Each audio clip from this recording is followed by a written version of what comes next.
Welcome to a new episode of A Minute Till 6 podcast. It's been a very, very long time, about a year and a half since we recorded, almost 2 years. For those of you who don't know who I am, I'm Mark Haynes. I'm somebody who's made many mistakes. I like to think that I've learned from them and most importantly, grown from them. And today, I got a panel of some brilliant minds from all different walks of the world. We're going to be talking about the importance of mental health. And mental health is something that we all deal with. We all struggle with at times, even if we don't know it. But that's what we're here today to talk about. And I'm going to pass the mic to my other host of this show, Chris Perry. Yo, man. Welcome back, man. It's been a long time. Glad to be here, Chris Perry. For those that know me, for those that don't, we've been recording this Minute Till 6 podcast for a minute now. And I'm glad to be back with these great guests that we have for today. So thank you for being here. And next, it's always ladies first. We gentlemen around here. I got my girl all the way from Memphis, Tennessee, Miss J.Aerielle. Welcome to the show, and let everybody know, what you do, who you are, and all that good stuff. Well, hey, y'all. So yes, I am J.Aerielle. So I am a faith-based influencer. I'm also a Christian life coach outside of the social media space. And basically, what I do is just try to spread as much good energy, positive energy, to as many people as possible through just, sharing testimony, sharing personal experiences, hopefully helping people see things from a different perspective and live a better life, experience life in a better way. And even, not looking at the things they've been through as things that can hold them back, but instead things that propel them forward. Thank you. Appreciate you for jumping on the show. Looking forward to what you got to talk about. I watch you all the time on your lives and stuff. You always got great things to say, doing great things out in this world. Then next, we go pass it on to my guy, Gabriel. Gabe, the man with the X on the hat, man. Explain to everybody who you are and what you do, bro. Hey, what's going on, everybody? My name is Gabriel Regalado, Dr. Gabriel Regalado. I'm a scholar and I'm a community organizer. And so I represent the American Council of Learned Societies as the Emerging Voices Postdoctoral Fellow over at Brown University in the Center for the Study of Slavery and Justice. But I'm also a community-based organizer with the Social Justice Learning Institute in Inglewood, California, where I focus on youth leadership development as well as legislative efforts to continuously decarcerate and decriminalize young folks, particularly Black and brown young men. The reason why that's my focus is because I am formerly incarcerated. I'm a former ward of the court through the juvenile justice system. And I pretty much dedicated, most of my organizing efforts towards sort of, working away at the circumstances and conditions in which young men like myself, right, you had to face to reduce the punitive sort of suffering that they had to endure in much the same way that I did when I was a young kid. And so that's why I wear the X hat. Obviously, Malcolm X was also formerly incarcerated and turned his life around when he joined the Nation of Islam and became, a renowned human rights activist. Thanks, Gabe, man. Oh, excuse me, man. I've been calling you Gabe, man. Thanks, Doc. I appreciate you for being on here. And last but not least, we have the big man from the Sacramento Kings, my guy, Richaun Holmes. What's going on, bro? Let everybody know exactly who Richaun Holmes is. Like you said, Richaun Holmes played for the Sacramento Kings. I really do a lot, try to do a lot in my community, really, with a lot of young men. especially a lot of young men who don't have opportunities like I had growing up, really don't have the spotlight put on them or things of that sort, just get them a chance to shine in their own ways and just put the spotlight on them. So I think for me, just helping underprivileged kids and, people where I came from is something that's big for me. So that's really what I'm all about, play basketball on the court and just, try to do what I can in the community off of it. Yes, sir. Yes, sir. Yes, sir. And now let's get to, talking about mental health and growing through that and dealing with that. And I'm gonna start with you, Richaun. Like you said, you do a lot of work in the community and things like that. Was mental health growing up, was mental health kind of something, that was talked about in the community and in your community, like growing up? Like, was that something that you heard of? For me, I didn't, it wasn't a thing for me, even though obviously it's real, but it wasn't a thing for me at home. Yeah, I think for me as well, I don't think mental health was something that was so much talked about in the community. But for me, I was blessed enough to grow up with the parents I had who, every single day, me and my brothers, we coming home and things of that sort, talking about things that we go through throughout the day or something that could have bothered us. And that kind of started real early in the household for me. And just looking back on it as an adult now, how important that was for my parents to just take their time out their day to, just sit us down, let us get things we had off our chest, let us express how we was feeling about things that was going on in the house or things that was going on outside. I think that's very important for everybody to have somebody to do that with, because even to this day, I still have my parents to go to. And I know a lot of young men in positions like that, especially coming from where I come from, who don't have that. And a lot of that they keep bottled up. A lot of that they, running around in the neighborhood, doing, God knows what, things of that sort. So I just think, having those people to go to and those people to run to in times when you really need them is very important. And that's a important thing, like you said, to have people to talk to and, to run to, because, growing up as, young Black men, it's kind of, awkward to open up to a friend or whatever. So like, yeah, I have, both parents in my household growing up. And then one thing I was kind of missing out on is just kind of that outside, of the house, love and people that care for you. And switching over to Gabe or Dr. Gabriel, excuse me, like, what about for you? Like, was that something when you grew up, was that something that you kind of knew about or you was aware of? And if not, when did it become, something that was a real thing to you?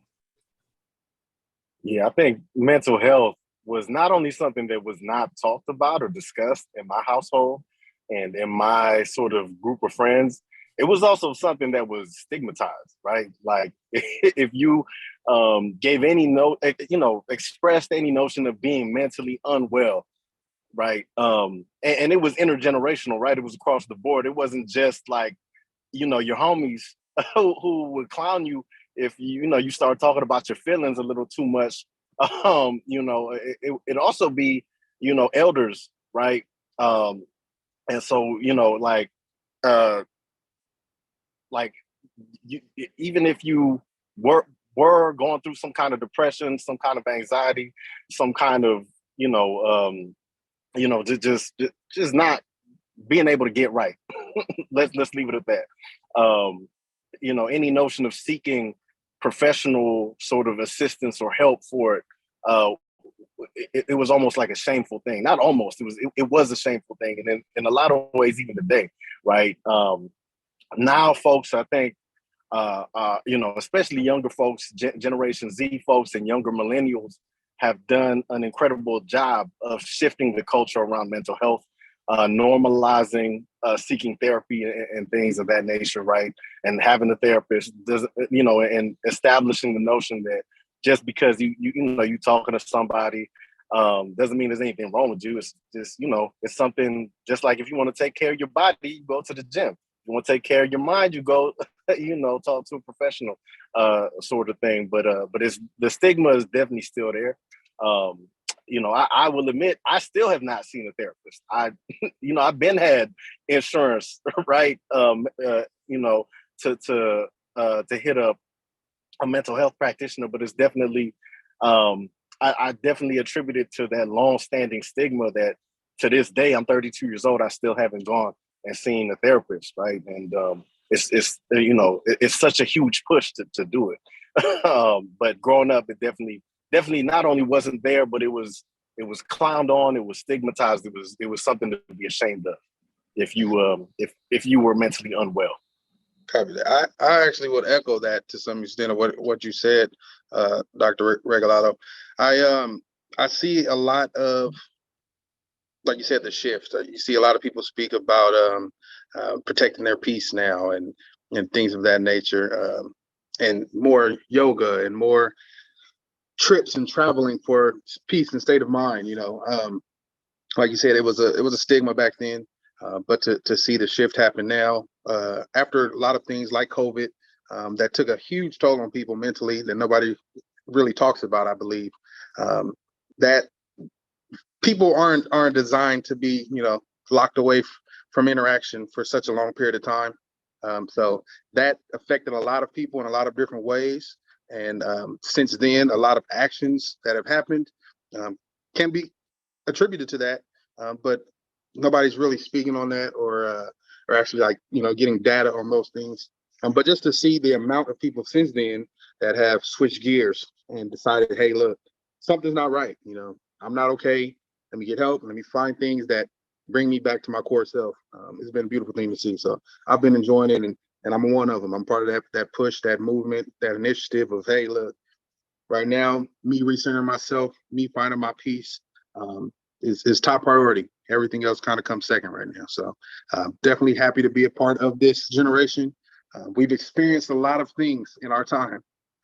If you look over histories, the amount of things that we just experienced in our generation, I don't see too many generations that have experienced so many of the same things in such a short span. So definitely wild, definitely mind-numbing to some situations, and definitely important to find those relationships, find those friends, and find those things that recenter you. And Miss J.Aerielle, I wanted to get your, thoughts on that as well. Growing up in Memphis, is that something that, you were aware of, as a kid? And, what, like now, you look at your social media and stuff or whatever, that's obviously what people got to judge you on. You're always so upbeat and pleasant, was it something that you were aware of, when you was younger? And now, is it something you deal with? So I think I can echo behind everyone else and say that growing up, like mental health was not something discussed in my household. But at the same time, I think it was more so, I feel like the generations before us, mental health just wasn't a thing. So in my family, we did things that were good for mental health. Like Richaun said, my parents asked me about like, what's going on? How are you doing? Different things like that they would ask. So they would open the door, and I didn't know at that time that was helping with mental health, but I did learn, as you get older, and now we have our generation that are, really keen into mental health, that, oh, those are things that are part of having a healthier mental state. And so growing up around where I'm from, so I grew up outside of Memphis, so it was a little more countryer, so less of being exposed to a lot of like urban, I guess you would say, where it's a lot of like, shooting, gang violence, all that type of stuff. I wasn't really exposed to that until I got older. But as I was exposed to that and had friends that were from inside of Memphis, you started seeing how the people that didn't discuss mental health, how that, to this day, like they don't know how to have certain type of conversations. They don't know how to deal with anger. They don't know how to deal with frustration. And how it comes out is, typically isolation, where it comes out in even more aggression. And so I think for me, what I've learned is that the best way to deal with those types of things is just, if you are aware of mental health and good strategies, is being able to open that door for people to just talk to and not be judged and, say like, oh, I feel that, like I can resonate with how you're feeling. Right. Yeah. Because that was like we all said, it was something that, it was always there, but we weren't aware of it. And that was kind of like with the change of this podcast, like we usually just talking sports or whatever, but it was something we wanted to do to where we could just open it up. Like, yeah, I'm no mental health expert. I don't think we all are, like, but there's something that, conversation is always good. As long as we could talk about it, as long as we could, kind of, get therapy from each other, even if we aren't professionals or whatever, I think it's really good. And, with going into that, back to you, Richaun, like being in the public eye, 24/7, they see you on the court, they following you on social media. Like you said, the community and the youth is important to you. How important is it for you to show them your growth as a man outside of the court and just being transparent? I think that's very important. It's just so people can have something real. Because we are human, and we all go through things. We all have been in spots in our lives that wasn't the best, or things we wish we could do better.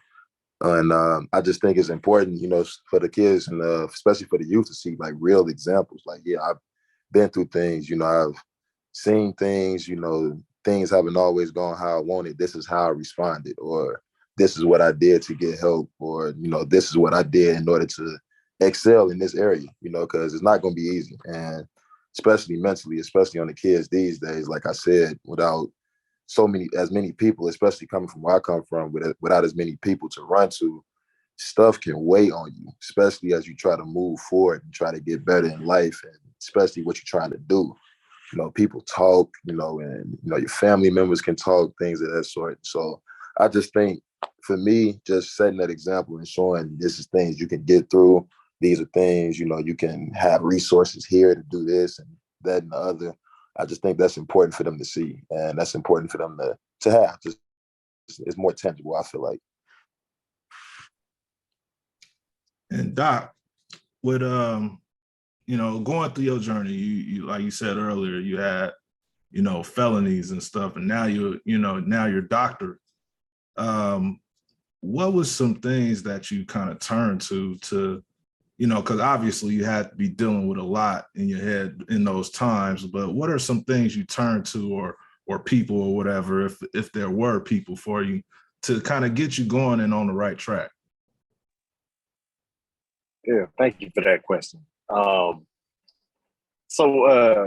It's been a long journey, and it hasn't been easy. And I'm not going to sit here and pretend like, since I made those mistakes when I was a kid, I haven't made any more mistakes. Right? There have been new challenges, in adulthood. And so, yeah, to just clarify, right? I have an extensive felony record, strong arm robbery, weapons enhancement, even gang enhancement, even though I didn't gang bang, just because I lived in a particular neighborhood and I was seen, with particular people. Those of you who are from California, you know about a gang database, and gang enhancement, right? And gang injunctions. But that's a story for another day. All that means is that it don't matter if you gang bang or not. If you get caught up like wearing red shoelaces or wearing an LA Dodgers hat from a particular neighborhood, that means you're immediately or automatically, affiliated with a gang in the system and database out here in California, and that impacts your sentencing. So let's say you steal a candy bar, right? So you get caught up for, petty theft, but on top of that charge, you also get a gang enhancement because you're in the database. So that's what that means. It's just another way of criminalizing Black and brown youth because, God knows KKK and white supremacist gangs out here are not in the gang database. You know what I'm saying? And so it's definitely a racialized, thing in the state of California. But, look, I had a lot of help. I had incredible mentors that have come my way, both within the juvenile, when I was in juvenile hall, and outside of it. And when I was able to go to college, I was still a hard head, right? And you hear a lot about like Allen Iverson's story, right? how, he got caught up in some stuff he didn't even do, but it was still difficult for him when he went into Georgetown. And he was still, a bit of a hardhead. But, the late, great John Thompson took him under his wing. I definitely had my share of John Thompson figures come into my life. Even when I went into college, I had an ankle monitor on when I moved into the dorms, for the first couple months that I was there. Mark knows this story. When I moved in, my roommate's dad, pulled him into the bathroom and had a conversation with him. He said, "You see that dude over there? That dude gonna be trouble." He said that kid over there with the ankle monitor, he gonna be trouble. Stay away from him. He ended up being one of my best friends, and I ended up being, a groomsman for his wedding later on. And I gave the speech at our graduation ceremony. And when I got off that stage, I went up to my roommate's dad and I was like, "Hey, what's going on? My name is Trouble." And it was like a full circle moment. But he wasn't wrong. I was trouble. I was trouble coming in. But it was because I had, mentors, professors, folks that was really looking out for me and were able to identify value in me, despite everything that was problematic about me. Because I definitely was, had problematic ideas and was still very much behaving in problematic ways, even when I got to college. There were folks that took me under their wing and was like, this is how, you can course correct. And without them, I definitely would not be here as Dr. Regalado, right? I would, who knows where I would have been, but I wouldn't have been here. I wouldn't have been in the position that I'm in now. So mentorship was critical. And I have to acknowledge that not everybody has the privilege of encountering those mentors, right? Not everybody has the privilege of encountering a John Thompson type figure, or the Professor Halisis and Professor Abdullahs, who were my mentors in college. Good deal. I'm actually take it back to Richaun real quick. Quick question, just along the same lines of what Mark mentioned about just being in that spotlight, being in the NBA. Can you speak a little bit about just the effect, the mental effect of things, being an NBA player, being in the spotlight, being drafted with expectations from family members, friends, and did you have some of those mentors that Dr. Regalado spoke about? Oh yeah, most definitely. I think first of all, just the pressure that comes with it, it's immense, and I think you look at a lot of guys that play in college, and great players in college and things of that sort, and you wonder, what happens when they get to the NBA even, or things of that. A lot of it is not physical, because being in the NBA is such a mental, struggle. 82 games, you're away from family, people talking about you, every move you make and things of that sort. It definitely weighs on you. It weighs on you. And I like I said, I really leaned on my family in that situation. I'm blessed to have a family, my dad, my mom, I got 3 older brothers and things of that sort. So those have always been my mentors, and I've always had that, and I've been blessed enough to have that. And I thank God for him every day, especially now as a grown man. Because for people who don't have that, it's a lot tougher, and it's hard. It can be hard to find an outlet or find somebody you're comfortable enough to talk to about situations like that. So it can definitely get very, very heavy, very quick in the NBA. And I think just the conversations around mental health, especially in the NBA itself, different players coming forward, talking about resources, I think has been a great thing. And I think it's important to continue to do that, honestly.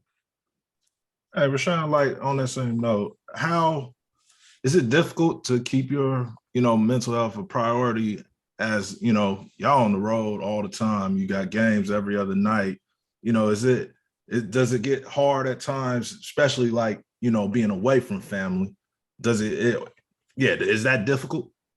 Absolutely. I think that's really one of the hardest things to do, especially during the season, is to, remember yourself. They call it self-care, things of that sort. It can get lost in the shuffle because you got weights, you got games coming up, you got interviews, and a lot of times you can just forget to just concentrate on yourself. And when I'm away from my family, I think FaceTime is like the greatest thing ever invented, for real, because that saved me a lot. And the NBA done a great job also of just giving like mental health specialists to different teams. You know, every team has a mental health specialist that you're going through things. They travel with you on the road. You can have those conversations. So I think these conversations being opened up have definitely led to a lot of more resources being available for people. And I think that's extremely important. And Jay, what are some things that kind of, promoted growth in your life when you focused on, your mental well-being and things like that? I believe just the people I surrounded myself with, that was one of the biggest things that promoted, me being a more mentally healthy person. Like if you don't have people who understand that your mental health is a priority, then they're gonna, force certain type of opinions on you and different things like that. They're not gonna respect your space. So say if you do need some time, to think through things or some time to get away, or, if they can't respect that, or if they feel like, you're acting funny or, whatever it is, having a good support system that can help you through those times. I know for me, like when I was in college, I played basketball as well, but whenever I dealt with some of the things from like injury, from being far from my parents, different stuff like that, if it weren't for the type of people I had around me that were supportive in those moments, in those times, then it probably would have gotten worse way quicker. But instead I had good, positive people that I was able to talk through those situations with that were able to encourage me.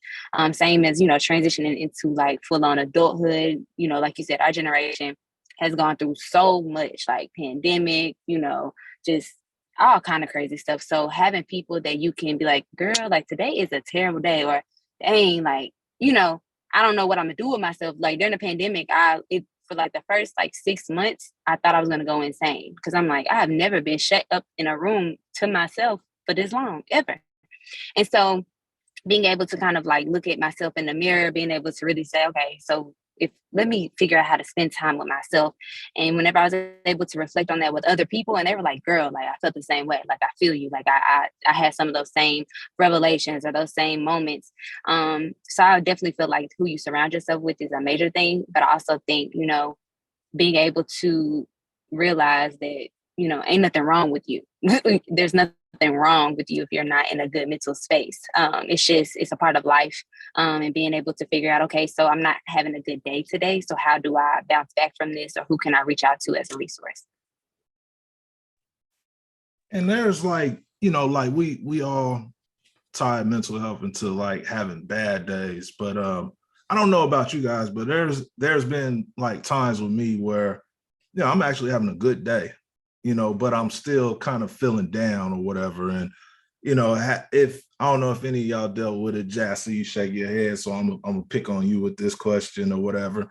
What do you do, or, how do you maneuver in that situation when you had a good day? You might have talked to somebody that you really missed, or you heard good things or whatever, made some money, who knows, but you still kind of feel down. Like, how do you acknowledge that situation? For me, I've always been a root issue type of person. So I feel as if when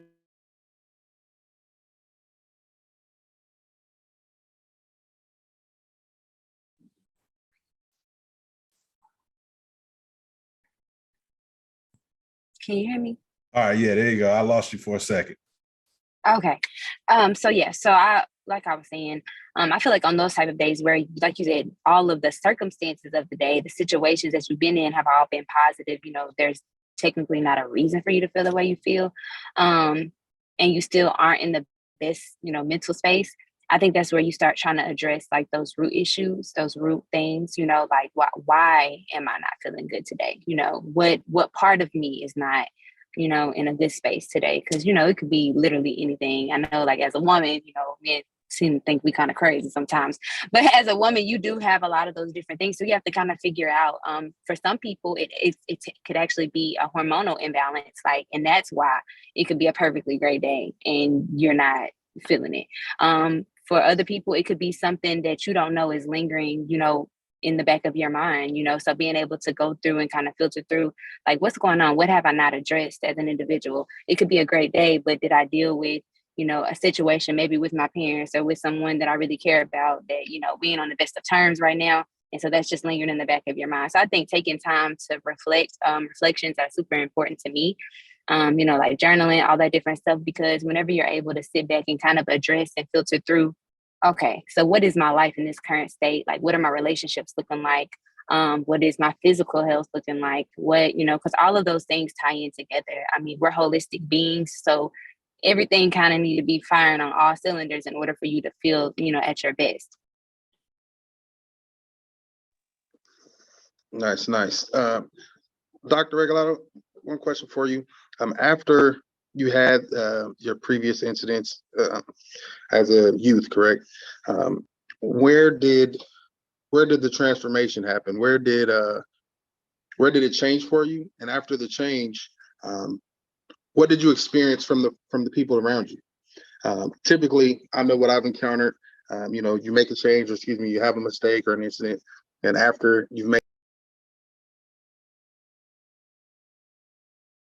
you tend to everybody kind of changed around you. You know what I'm saying? So even though you change your life around, they still see you in the same light. How did you deal with that? Yeah, thank you for that question. I would say, right, so I was 17 when I was incarcerated, and I'm 32 now. I would definitely say that there isn't a cataclysmic sort of moment of change, or there wasn't one. I would say that the change is ongoing. It's an ongoing process of change and growth.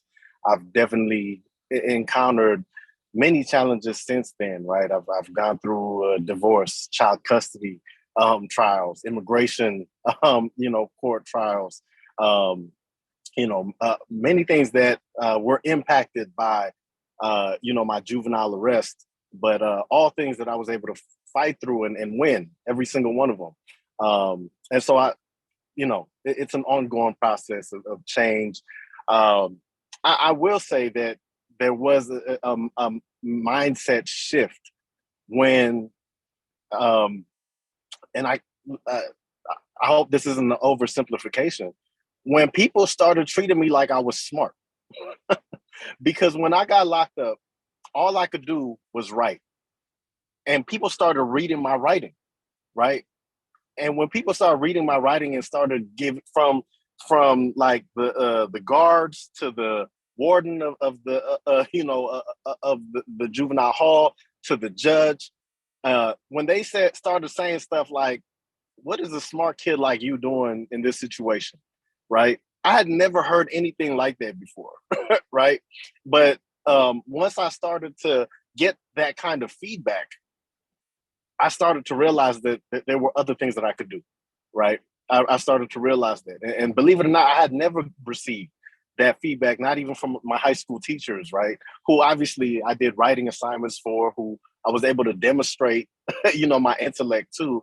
But when that happened, that took me to a whole nother level, right? And yeah, I would say that it was there when there were people who were able to, again, identify value in me, to view me from what we call an anti-deficit framework, right? All too often, teachers, parents, and older folks tend to look at kids and younger folks with a deficit sort of framework, right? They're below, reading level for their grade. They can't do this, they can't do that, right? That's sort of the typical view on youth, and especially because with parents, because we want our children to, or we always say that the children are a reflection of us, and we want them to represent us in the best way. And so, but a lot of times that feedback that's received by young folks is that kind of deficit emphasis, what we don't have, what we're not doing, what we haven't developed yet. But once I started to get feedback from an anti-deficit sort of perspective of what I did have, what I did, what was valuable and what was useful, that definitely, kept me away. It was almost like an inoculation of preventing me from doing anything else too stupid, right? From that point moving forward. And Richaun, like athletes get looked at like y'all have the perfect life. Y'all, make a ton of money. You travel the world. You playing, the sport you love. Has there been times where you haven't been okay, and it's just, you wasn't able to kind of really show that? You had to just kind of keep going with the flow. Oh, absolutely. We go through a lot of things behind closed doors, and I think for me, that's always been important, to just keep it pushing and just try to accomplish the things you need to accomplish. But I see that happen to a lot of people, just to get kind of like lost in that everyday shuffle where you working. Oh, okay, wait, I don't feel that great. Okay, let me work some more. Let me work harder. And that's how I'm thinking about this. This is kind of weighing on me, but let me work harder. And I think as athletes, especially, it's a lot easier to get lost in that because you got access to gyms and things of that sort. So you can kind of just put it all into the work. And I think, a lot of people get to a point later, you do that for so long and then you just get to a point where it's like, man, I can't go on no more. I can't, man, I got to take some time off. I got to take some games off, or man, I need to let me just chill for this year or something. Or you can't get your performance right on the court or things of that sort. Because I see a lot of people kind of just hit that wall, where, they haven't been doing any maintenance on themselves. That's what, I've been going to therapy lately. That's what my therapist calls it. It's just kind of just maintenance, doing maintenance on yourself, whether you feel like you feel great or you don't feel that great that day. Just continue to do like just maintenance every day, kind of just keep yourself in that right headspace. So I think not getting lost in the shuffle like that is could be very important, but it's also very hard to do. And you kind of just need somebody to get you out of that. And like you say, you're seeing therapists and things like that. Like, how have you noticed a change in your life, whether it's on the court or off the court? How have you noticed, going to therapy has helped you? Man, I just really the best way I can describe it is just you feel lighter, just you have somebody you can just kind of get everything off your chest, really, there's no bias or things of that sort. And for me, I'm not really a build-up person. I don't like to let things build up. I kind of just, like to keep myself feeling good on the daily. And I think as I've been going to therapy, the main thing I've noticed is just the light feeling I have throughout the day. If I'm feeling something or something is weighing on me, I can set up a therapy session and, I can get myself feeling better. That's a tool that I've come to find out that really, really helps me just stay in the right headspace. And so I think just getting a rhythm and routine with that the last couple of years has done wonders for me in my personal life as well as on the basketball court. And then Jay, I got about one more question maybe for all y'all, and then I'll let y'all get out of here. But I appreciate, I want to say this now. I appreciate every single one of you for jumping on, with us today, and opening up and having this conversation, because like everybody said, these conversations can be difficult. They have been difficult for me in the past, so this is definitely out of my normal comfort zone. So I want to thank all of y'all for doing this with me, because this is, like I said, I haven't seen a therapist, but this is therapy for me. I'm really taking notes on what you guys are saying, and I admire y'all approach with this. And I want to be big on, or I am big on, like, growing. I have 2 kids and stuff, and I'm somebody who looking back on my past, like I've made earlier, like I said, I made plenty of mistakes. But how would you guys, we'll start with Jay. How would you, but I want all of you guys to answer this question. How would you guys say the mistakes you made, during a bad, mental space, have you been able to use those situations to help you grow and move forward? I can say 100% yes. I know there's been a lot of most of my bad decisions were from a bad mental space, if not all. So for me, I've always been a type of person, I guess it was the way I grew up, where the mistakes are not what define you. It's basically how you get back up from them. And so I've always been the type of person that, whatever mistake I make, as long as I bounce back from it the right way, whether it be getting it right with a person that I may have offended or wronged, or if it's just getting myself together. Like if I did something that affected me negatively, I should take just as much pride in getting it right with myself as I would getting it right with the next individual. So just making sure that I bounce back from that. I think that also helps you create, more mental stability, because you're not beating yourself up about a mistake you made, because a mistake isn't permanent. And even if there are some permanent consequences, again, it doesn't define you. So just using those things to be able to build on top of, because for me, I'm a firm believer also in like using your testimony to witness to people in a way, like Dr. Regalado has shared with us, like, there's a lot of young men and young women that can benefit from hearing that, to see where he is now and know where he came from. So I'm a firm believer in that. If you share your story with people, you don't know what lives you can change, because I'm pretty sure most of us on here, we've heard somebody that was in a position that we probably felt like there's no way. Or, even us personally, there's some things we've been through that at that time, in that moment, we felt like there was no way we were going to, be able to bounce back from that, or, make something good come from it. But here we are today, and we have made, good decisions since then. We have bounced back from it. We've done even greater than that. And sometimes it may even be, a shadow of a thought now. And then if we think about it, like, dang, I forgot, that even happened like that. So that's kind of how I think about things and approach things, and kind of move forward from mistakes I made. Gabe, what about you, Dr. Regalado? Excuse me, I keep calling you Gabe, Dr. Regalado. It's all good, man. I mean, you've been on me since we was acting a fool in the back of the limo at Jelani's wedding, so you you get a free pass. And I think to expand on what was asked of me previously by Chris about like perceptions of me since, right? I made the mistake that I did back when I was, way back when.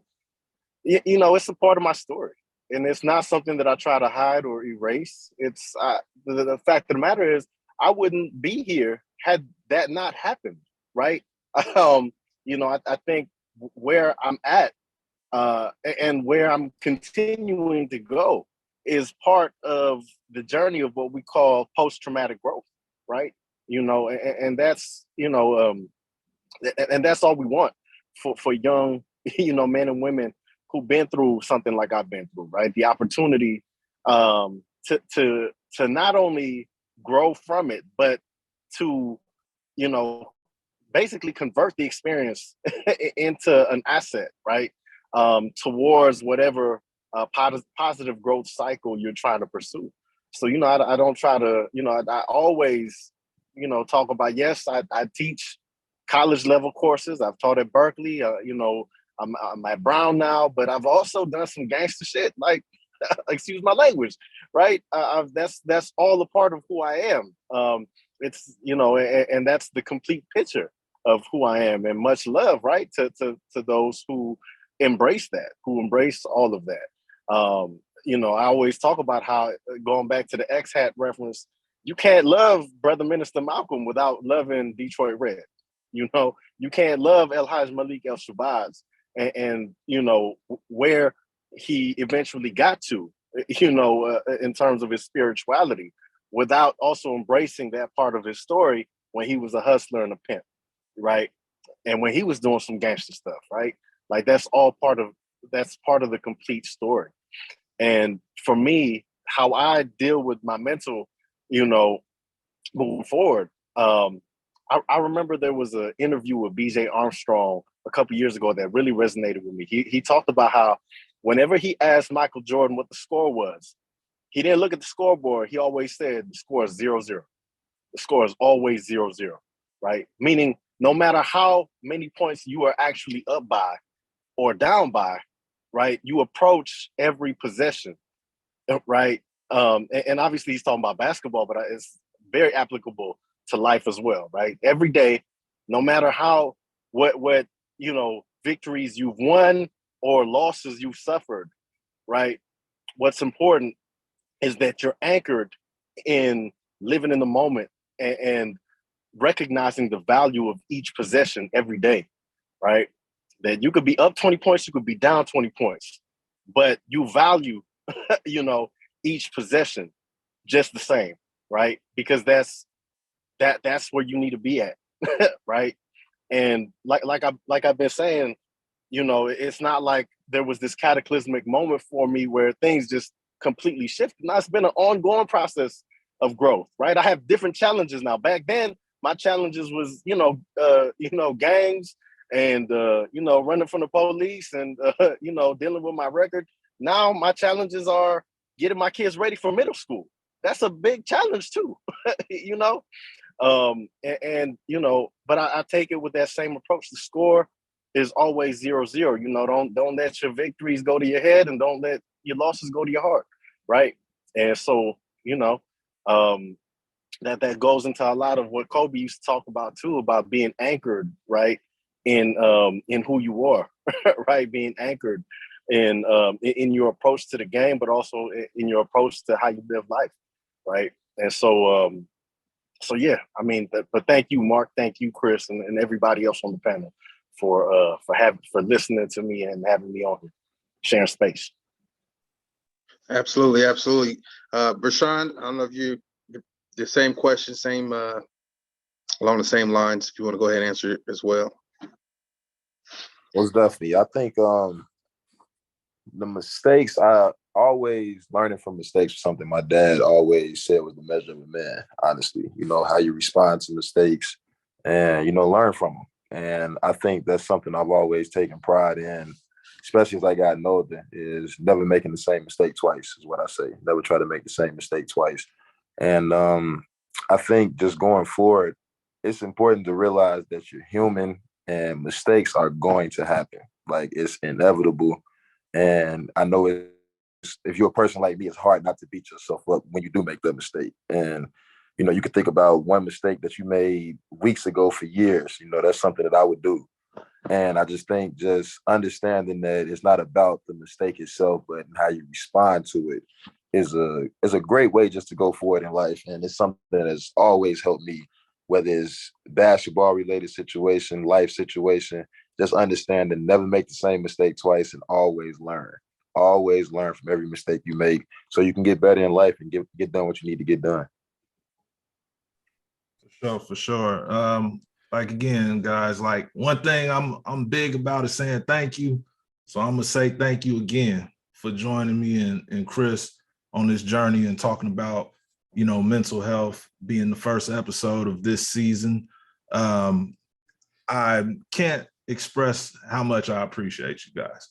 Like, everything you guys said, I'm usually a guy, like, when I do my sports podcast, I don't replay it. I don't really go over it much or whatever, but this is something that I'm gonna go over and over again because you guys dropped a lot of jewels and I've learned a lot just from speaking with you guys in this last, 45 minutes or so.